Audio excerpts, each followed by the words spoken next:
Hello and what is shaking, everybody? Welcome to the Wind Up Podcast. It is our November question and answer episode. You have questions, we've got answers, and if we don't, we're just going to make it up as best we can. Just kidding. We'll actually look it up if that's the case. Thank you so much for being with me today. Appreciate you tuning in. A few announcements before we get into the submissions for this month's Q&A session. First and foremost, thank you all for continuing to download, subscribe, rate, and review the show. For those of you that have not had a chance to rate or review it, please do so. A little star rating or a quick review goes a long way in kind of promoting the show, getting it out into the airwaves, and making sure that the algorithm kind of works for us so that other people can find it. Please continue to share it as well with all your wine-loving friends and family. For those of you that want to see more what we're about, you can follow us on all of our social networks. We are most active on Instagram as well as YouTube, where you can find the video version of this podcast and see me dance around in my office. On YouTube, we also have all kinds of tasting notes, wine-related updates, growing season, harvest stuff, all kinds of cool things for you to check out, and more content coming almost every week. So be sure to subscribe on YouTube in particular. You can also find us on the Book of Face and the social network formerly known as Twitter, but we're slightly less active on those, but give us a follow anyway. Number 3, we are officially brought to you by a new little endeavor that we've cooked up over the last few months, Premier Crew Clothing. That's C-R-U, crew as in clothing.com. You can head there right now. There's a little link in the description. You can use the code PREMIER for 20% off your first order. We got all kinds of great t-shirts, swag. There's going to be a lot of good stuff for gifting this holiday season, and there's going to be even more that we start releasing into the winter months in terms of like beanies, hats, sweatshirts, all kinds of good stuff. So Premier Crew Clothing, check the link out in the description of the video for more information, and use the code PREMIER during checkout for your 20% off. Last and certainly not least, this is a little bit of shameless self-promotion once again.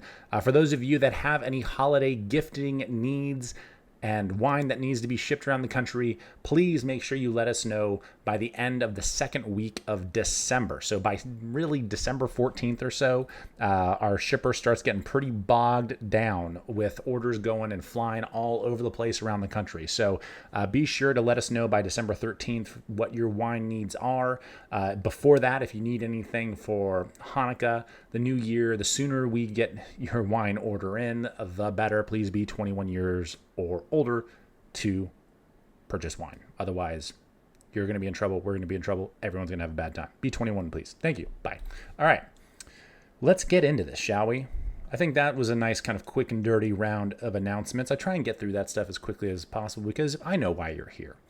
The Q&A episode is always one of my favorite ones to do each month. You guys always do a great job of submitting questions, and whether it's at tastings, out at the winery, emails or submissions through social media, it's all good stuff. So huge shout out to Mike, actually, out in North Carolina. Great seeing you during our events this month, and thank you so much for these first couple of questions that we're going to be diving into today. These are very interesting. They touch on quite a few things that we've kind of covered, but not necessarily in this much detail. We've got some great kind of other year-end and businessy stuff to get into as well. If you want to submit your own questions to be featured here on the Q&A, you can slide into our DMs on any of those social networks I mentioned at MTGA Wines. You can also leave them in the comments. You can go to our website, mtgawines.com, scroll down on that homepage a little bit. There's a little email form where you can submit questions as well. All right, kids, buckle in. Let's do this thing. Question number 1. As usual, we're going to try and timestamp these so that I know where they're at, so I don't have to listen to the sound of my own voice as much when I'm editing this video. All right. On the most recent podcast, you mentioned being a consultant for other wineries. You seem passionate for the Missouri couple's wine and story, but did not mention their name. Do consultants who also make their own wine generally not say who they are working for because they are at risk of cannibalizing their own wine sales? Short answer, not really. Interestingly enough, going back to last week's episode, as I mentioned, these folks from Missouri that I've been working on their wines with them for the last couple of years. The reason I didn't mention their name is because it's not officially like public yet. They're still waiting on getting their website designed. The labels aren't even done yet. Even though we bottled up the first wine was ready to go. We bottled it. It's all set, tasting beautiful. But they're still working through some of kind of the trademark legal approvals, making sure the website's up, making sure the design is good. So real honestly, I didn't want to put the cart before the horse in terms of promoting this wine, just in case they decide to change the name of it, or if it has to change for some reason, outside of kind of the circumstances that we currently see in front of us. Very typically, though, I don't know any consultants personally that would be against promoting the fact that they're involved in certain wine programs. Interestingly enough, and this probably isn't too surprising, I do know that some consultants will say like, hey, maybe I'm consulting for you, but only on a specific wine. Like, you can't use my name to promote your other stuff. When I was working at Raymond Vineyards and for Boisset Family Estates, when they brought in Philippe Melka to help with some of their blends, it was very specifically for their Generations wine, which is their top end 100% cab that they had been making. And Philippe, per his contract, or at least as far as I understood it at the time, times have obviously changed. We're talking, well over 10 years ago, that his name was not going to be associated with or used for marketing any of the other wines. For Generations and kind of that top end wine, absolutely, go for it. But anything else, verboten. So that can make some sense, obviously, because if you're making, and Raymond wasn't necessarily doing this, but let's say you're making a $2 Chuck, esque wine, Philippe probably doesn't want to be associated with that because he has a certain reputation of quality that $2 Chuck doesn't. Let's just put it bluntly, right? So, contractually, there can be reasons why a consultant might not want their name associated with a particular wine and just focus on like the top tier of that particular, production. More often than not, though, I find that if a consulting winemaker is on board, they're typically consulting on the entire program. So, if it's a small producer, this is a little bit less of an issue. But if it's someone like a Raymond that's making a few 100,000 cases of wine a year, maybe he only wants to be associated or kind of known for those top end wines. So you kind of have to work within those confines from time to time. I don't think, though, it's so much because there's a risk of cannibalizing their own wine sales. It's more just maintaining their own reputation of quality, right? And kind of the wines that they are known for. Some people would be perfectly happy being known for $2 Chuck. Some people want nothing to do with that stuff. To each their own. So wherever you're kind of finding your lane as a winemaker, that's probably where you're going to want to promote yourself as a consultant and probably as just your own producer as well. So, I think it's less of a risk in terms of cannibalization.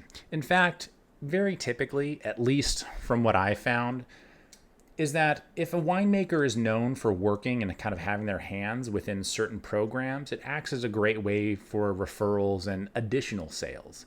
That, hey, if people know that Thomas Rivers Brown has been involved with Mending Wall, there's a good chance they might like Outpost or Post Parade. There are other brands out there that they have their hands in, and that could bode well for you, the consumer, because you like his style of wines potentially. You know that if you buy from these other producers, you're getting fruit from a different appellation, but it's going to be of a similar style. So the same, but different in essence. I think the one big thing, that we've talked about on this show is kind of that homogenization. So if you are consulting for a boatload of people, and Karen McNeil put this best in her social media post this spring after Premier Napa Valley and the Philippe Melka tasting in particular, not to pick on the guy too much, he's a nice dude, but this is a very valid question. And the example of him was very useful because Philippe has been consulting for, CV Vineyards, which is down the road from where we make our wines. And I think the wines that he makes there, are fairly modest in terms of their pricing, around like give or take $100 or so per bottle. He also consults for, or has consulted for, Donna Estate, which is like 500 something or more a bottle. So realistically, if you have the same winemaker working with the same grape variety, not the same vineyard obviously, but let's say Cabernet Sauvignon, right? And you have one of those Cabernet Cab Sauvs around $100 and another one around, $500, what's the difference? right? Like what is that $400 difference actually? What are you actually paying for? So I think that's the question being posed by more and more people within the industry and even outside the industry, is that when you have just this handful of consultants making a lot of the wines out here and having a lot of influence on the style of wine that's being made, is that a good thing or a bad thing? I think some of us, like myself, think that that's not necessarily the best for the industry, and that there's probably some sort of correction that needs to happen. Because whether it's Donna or anybody else, if I'm paying $500 for a bottle of wine, it better be fucking delicious and it better be unique. It better stand out of the crowd and be like nothing else in Napa Valley. And it might be. I've had it a couple of times. From what I remember, it was very good. I've also had CV wines. Still unique, still very good. Do I have bottles of either of those in my wine fridge that's behind me right here? I don't, because they're not wines that, I've purchased. I'm more likely to purchase the CV wines because they're closer to home. I enjoyed those wines a little bit better personally. That's not a knock on Donna. That's just, I like that style of wine a little bit more. And, Philippe's name, knowing that he had a hand on it, I'm like, okay, well, that's cool because there's a sense of quality there that, hey, this guy who's very, very talented and a nice dude to boot, if he had a hand on this wine, it's probably going to be pretty damn good. And if I can save $400 in the process, then that's not bad either. Keep in mind, we're not sponsored or brought to you by CV or anything. This is just personal experience. Like those guys, like they're nice enough. And the wines have been good. And it's just meant to be an example. So I think that's the bigger issue with consultants. There's not really this risk of cannibalizing. It's more of a risk of homogenization and dilution of your brand. I think that's really the big issue with consultants right now. We'll see how it shakes out. I'll be curious to see if this question kind of continues to present itself based on what Karen McNeil posted on her Instagram, months ago. It'll be very, very interesting to see how that all goes down.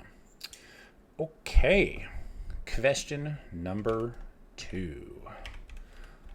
All right. The current trend for wine in the $100 to $200 ranges tends to mention the vineyard the grapes are from, or at least the appellation. Is there a reason you would not, for example, say which vineyard the Merlot is from, or is the risk that you may not have access to those grapes down the road? You don't necessarily want to confuse your customers or change, or if the vineyard changes, imply that the wine is not as good as it has been in the past because of sourcing. So you're correct on the trend that very typically when wines get to kind of a certain price point, the more detail is readily available on the label. Although that's not necessarily the case, but very typically, wines of a high quality want you, the consumer, to know, hey, this is who made it, this is where it's from, this is what it's made up of, right? There are a handful of different things. Some folks will, kind of hide that information. It's not meant to be deceiving in any way. It's just like, hey, this is kind of part of our IP, our intellectual property, and we're not going to risk kind of anyone else knowing how we go about our business. That could certainly be a part of it. I have had grape growers, actually I've had 2 over the years, tell me that because these grape growers are making their own wine, I'm not allowed, I have to sign an NDA, I've had to sign 2 of them, that I'm not allowed to let people know what vineyard I'm buying my grapes from because they don't want any brand confusion. So you could also have that. The latter part is very, very true as well, in that if a vineyard change does happen, you don't necessarily want to confuse your consumer base. So you might keep it relatively vague. And I'll use our Merlot actually, since you mentioned it, as a great example. So our Merlot, what we're known for, the white label with the M that has the kind of this blue color and twinge to it, says Napa Valley on the label. That's as specific as it gets.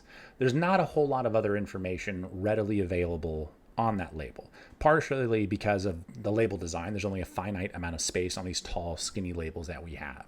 So real estate's at a premium. So we basically have kind of a quick little bit of copy And then we have all the normal kind of government regulated stuff that has to be on there, which includes what it is, what vintage it is, who made it, where it was bottled, the government warning, so on. Now, the reason that we put Napa Valley on there is because of just that concern, is that, hey, if this vineyard source changes, and it has said St. Helena for the last 15 years, and it changes to Carneros, could that potentially have a negative effect on our sales? Personally, I don't think so, but that's not the concern. What I'm more concerned about is letting folks know that it's from Napa. That has forever been the reason why we've just labeled it Napa Valley. One, the vineyard could potentially change, but two, I just want people to know it's coming from Napa. That was what was important to me.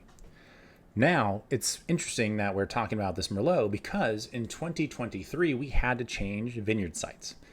And we changed to a vineyard that is not in Napa County. So we're going to bottle up that wine next August. Actually, it'll be the first time we've made Merlot from outside of Napa. And we're going to put that on the label. You're going to know exactly where it's coming from. This, in terms of the appellation, this is actually one of the growers that I had to sign an NDA with. But I can give you the locale. I just can't tell you who specifically we bought it from, although it's not that hard to figure out. So you'll know the appellation still. It's not going to have Napa Valley on the label, but you're going to know it's Merlot made by us from a different appellation, and then it'll have all the other additional information. The thing that we are changing with all of our label designs and kind of the in good faith and hopefully to be more transparent is that we are putting a QR code on the back of all of our labels so that, because of the finite amount of space I mentioned, that you can link that QR code up to a web page, and that web page will have all of the nitty-gritty details you could possibly want about our wines, from the types of yeast we use, the types of barrels, where the grapes are coming from, who those growers are, if we can actually disclose that. And if not, hopefully we can at least paint a picture of the locale for you so you can look on a map and say, oh, those grapes came from there. That's the goal. It can be confusing. And the last thing we want to do is confuse our customer base. Our hope as a small brand is that you've gotten to know us enough over the years that you trust us. And that, yes, maybe the vineyard source had to change, but it changed for a good reason. And we're okay with that. We hope that you're okay with that, and that we're still going to try and make the best damn wine that we possibly can. Our mentality is to be as transparent and forthcoming as we can, while also having labels, on our bottles that market our brand in a good way. So there is kind of this, line you have to walk to a certain extent, but after you get past that, you can kind of do whatever the hell you want. Whether you're being as transparent as possible and sharing all this information we're talking about, or you're trying to kind of keep it as like a lie of omission. You're just not, it's like that little guy, don't worry about that little guy. Ask no questions, you shall hear no lies. My biggest red flag on any label is if I'm reading the back of a label and it says it comes from some of the most premier vineyards in such and such region, I'm like, blow it out your ass, be more specific. And if I can't find that specificity on the label, it better be on the website. And if it's not on the website, you're full of shit. Sorry. You need to be more transparent in this day and age, and something we're actively trying to do so that when a vineyard change happens, we, one, are praying that it doesn't confuse people because we've been transparent and they know us and they trust us. And two, because they know us and they trust us, we're not going to lose a whole bunch of business as a result, because we've built a great working relationship as a winemaker and wine buyer over the years, and we should be all good. So there are plenty of reasons, long story longer, as to why a winery or a vineyard might not disclose the exact source for their fruit and how they go about making that wine. There are plenty of reasons. Even some of the highest end wines in the world don't necessarily disclose a whole lot of information, which is crazy to me, but them is the ropes, right? So it just becomes a decision for you, the producer, and your marketing department, whether it's the one individual you happen to be looking at or listening to right now, or if you have a whole team that works for you, and figuring out what is going to be the best path forward to promote your wines while retaining your customer base and doing the best you can to grow that customer base at the same time. It is tough, for someone like us, the fact that we source our fruit is challenging. We've had to change vineyards multiple times over the years. Every time we've done so, it has been for the better. It's not a decision that we take lightly. If it's something that we can prevent, we have prevented it.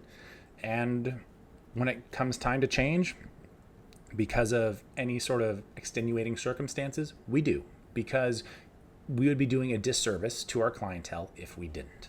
Plain and simple. That was one of the big reasons for why we changed our Merlot vineyard. Is one, we weren't going to be guaranteed access to that vineyard in the long term. Frankly, over the most recent vintages between 2021 and 2022, actually 22 in particular, we saw the farming and the quality take a huge nosedive. We had that contract come up and they weren't going to let us renew it. And frankly, we didn't want to. It was a very easy decision.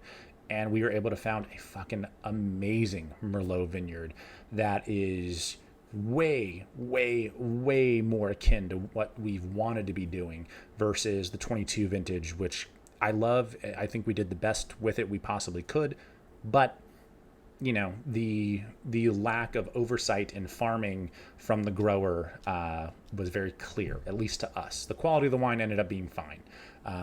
But it was more than a little bit challenging. In fact, we're not going to be working with that grower at all, period, moving forward, because they have been a total pain in my ass. And the quality of the fruit it's not worth it. So anyway, that's my soapbox for the day. Long story short, hopefully you can find that information. If not, that winery is probably hiding something. If it's not readily available on the label, I'd say that's okay as long as it's on the website. If it's not on the website, there's some pretty big questions that you and that winery, frankly, should be asking themselves. Okay, question number 3. I saw this question come in, and I was like, this is going to be, I want you all to brace yourselves. This is going to be the fastest question I've ever answered. And I hope that you're ready for it, because if you blink, you're going to miss it. I'm telling you that much. Are you ready? Here we go. 3, 2, 1. Is the water flowing out of the light switch at the winery up to code? Yeah, absolutely. Don't worry about it. Moving right along to question number 4.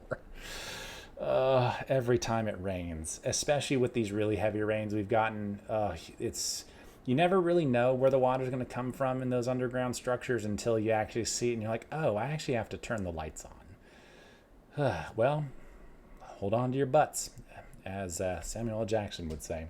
All right. Question number 4. When a bunch of winemakers get together for a lunch, per your photo on Instagram, what do y'all talk about?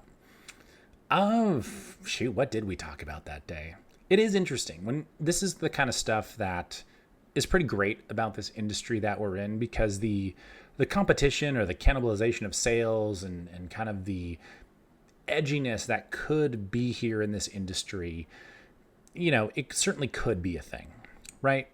But when you have, a couple hundred of us all in a room together, it's pretty laid back. It's pretty easy going. You talk a lot of shit. You drink a lot of wine, and you just hang out and be awesome. It's very, very simple. Honestly, the conversations, are very brief when it comes to the vintage itself and actually even winemaking. This lunch in particular that was put on by the Napa Valley Vintners was more so of like the end of the harvest celebration.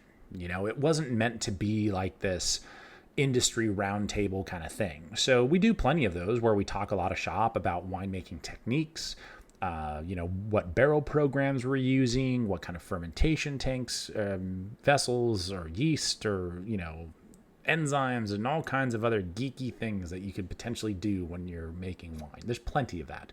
When it comes down to hanging out casually like this, man, we just hang around and talk shit.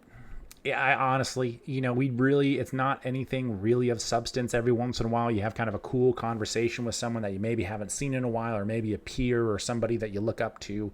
But realistically, it's we just want to kick back, relax, and be like, thank God harvest is over. Actually, for some people it is. Even Con Valley is still pressing right now. I was out there today. They're still pressing. It's almost Thanksgiving, y'all, and there's still winemaking being done. It makes me so glad that I harvest as early as I do, because I've been done for like almost a month now. It's outstanding. It's very low key. It's very easygoing. And I think that's really kind of the great thing about some of these get-togethers that we have in the industry, is that, yeah, we talk a little shop in terms of the techniques that we use and how we go about our business. In fact, we bring wines, like to an event like this, we bring wines to share and to talk about with people, especially if it's something that's like a little bit more like an R&D project or a new variety we haven't worked for. It's kind of cool to share it and show it to people for the first time. But outside of that, we're just sitting there making fun of each other, basically. At least that's what I do. I just kind of chat and hang out. Maybe there's somebody you meet and you try and get to know somebody. You can try and, it can be kind of a networking event as well. But you kind of find your little core group of people you want to hang out with and chat with, and you just go from there. So it's super, super easy going, luckily enough. All right. Question number 5. We've been rattling through these at a pretty good pace, actually. Question number 5. Ooh, let me write down the time here. All right. With the tougher year in terms of sales and a movement away from alcohol for younger generations, how are wineries adjusting? Are there still new opportunities to be found, or you just have to ride the wave of the bad year and hold on until things rebound? This is an interesting, man, if I had an answer for this, I'd be a gajillionaire. You know what I mean? This is the heavy hitting stuff that we're all here for. Had to have a drink of water before I get into this one. All right. So, in theory, and this is how it should be for any business, that if you're having a particularly tough go, you probably should be doing some evaluation and kind of figuring out what's next. You better be having some conversations in terms of like a plan of attack and what you're going to do to move the needle moving forward. It's no secret that the wine industry and just the alcohol industry in general has been struggling over the last year. Tourism to Napa is down. It rebounded a little bit as we got into this fall season, but not nearly enough, at least for us in particular, and many others that I talked to. Not enough to make up for kind of the losses that we started with through the first 3 quarters of the year. There's a lot to be. A lot to be desired right now. And I think, you'd be really doing yourself a disservice as a business if you weren't taking a good hard look at your operations, your expenses, and trying to figure out like, hey, if this continues, like if we had a pretty okay fall, but it was on the heels of a couple bad quarters, are we going to see that again into this new year? Is it going to be a really rough start to 2025? Or is it going to continue to rebound? And the reality is none of us have a crystal ball more powerful enough to figure that out. So we have to hold on to our butts. I guess I'll give you a little perspective on like what we're doing, because I think this is something that, some wineries are, contemplating as well. Many of you know that historically, at least if you've been MTGA wine fans for a while and you've been listening to the show for the last couple of years, you know that we don't really distribute our wines. They're not typically available in wine shops. They're not typically available in restaurants. The reason for that is we have to discount our wines so significantly that, it just doesn't make any financial sense for us because we're not selling enough volume, right? To give you some perspective, I think in the entirety of 2023, we probably sold about like $5,000, maybe $6,000 worth of wine to like retail shops or restaurants. The majority of that was Blair Payton, Brittany's wines, because that's kind of what those have been built on. I can tell you our net revenue from that is very low. It's basically not a losing endeavor, but it's certainly not paying the bills. I'll put it that way. Now, because of the downturn in tourism that we were seeing, and we saw it kind of start to flatten out in 2023 for us. 23 was still a great year for us, luckily enough, but we did start to see it flatten out. So we came up with the idea of like, hey, let's try and reopen a couple of markets. Let's get our wines out into the public eye a little bit more and just try and distribute more of them. We found some great partners in Texas and a great partner in Missouri. So there's a whole 2 states that have some of our wines available. And keep in mind, not all of them. Like, you're never going to see the Cab Franc. You're never going to see the single barrel, none of the Grand Cask. There's going to be just a handful of wines that are readily available out there. And that's done very strategically as to not piss off people in our wine club, because that's one of the perks of being on our mailing list and in our club is that you get access to things that the general population doesn't have access to. So we have to make sure to play by that rule for sure. But that was arguably a huge success for us because we pushed into those states, those 2 states, plus, doing a little bit more work here locally within Napa and even actually up towards South Lake Tahoe and Reno, where Brittany's from. And, we went from doing $5 or $6 grand in wholesale sales to close to like 33 or something. It was a great success. We made some great inroads. We even exported some wine to Japan. That order just got picked up and shipped off last week. So within this downturn, that's how we adjusted. We said, hey, if less people are coming to Napa, if less people are doing wine tastings, if we're doing less events around the country, how can we get our wine in front of people? And for better or for worse, the distribution side of things is one of those avenues that we have not tried to capitalize on since before COVID. The last time we really hustled to try and sell our wines in retail shops and restaurants would have been 2016, 17, 18. I still had a day job. I didn't have time necessarily to host tastings all the time, so we needed those outlets to sell our wine. And, after 2019 into 2020, a lot of that just kind of fell off very naturally, which we weren't worried about because we had grown our wine club to a point, our mailing list to a point where the business was going to be very sustainable. And so we've continued with that. This last year has been the first really rough year we've had in quite some time, but that doesn't mean it's not without opportunity. So yes, there are still opportunities to be found. And if you're sitting there right now as a wine business, just riding the wave, hoping for the best, I don't know what to tell you. Because that's the stupidest thing you probably could do. If you're specifically like only wine club, only direct, and you're sitting on a boatload of inventory right now, and you don't know how you're going to move it, that's a huge problem. If you're really focused on the wholesale side of things and you've got a ton of inventory stacking up in the warehouse because it's not selling as quickly as it normally does this year, you got a problem. You need to, and you have to be solution oriented. Right? Are you going to cut more deals and discount your wine? Are you going to run more specials? Are you going to open up a sales channel that potentially you haven't opened up before? Never in my life did I think I would be selling wine to Japan, but here we are. It was nice that we shipped a whole 10 cases. They loved our Pinot Noir and some of our Diversum Cab. I was like, please, we would love for you to enjoy these wines. So we looked for new opportunities. It's one of the big reasons we joined the Napa Valley Vintners in the first place. One, we are big enough. It seemed like a great opportunity for us for networking purposes and to potentially get introduced. In fact, the reason that we sold wine to Japan was because of a connection through the vintners. So the reason we sold 10 cases of wine was because of this, membership fee we're paying every month. Which in my mind is like, oh, I sold enough wine to pay for this membership for almost 4 years. So that's kind of nice. It makes sense when all of a sudden it kind of comes together. It's like, oh yeah, we took on this extra expense, but we made up for it because we sold a bunch of wine. So we're trying to jump on new opportunities where they're available. If those 2 weren't available, I can tell you right now, there are probably some of you listening to this podcast that I would have been bothering you over the phone and been like, hey, do you need any wine? Because we have bills to pay. Luckily, we haven't had to do that just yet.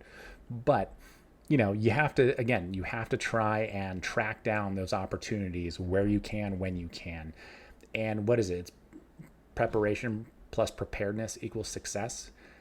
Had we not joined the vintners, we probably would not have been able to sell wine to Japan. Had we not had older vintages available, which they were interested in because we keep a library program, as I think every winery should, that's what they were interested in. And we sold a bunch of our older vintages to them, which is fantastic.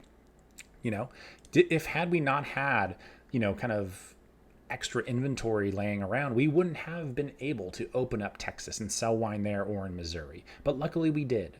And the, 30 grand in sales that we've seen is not a lot, but that pays some bills, right?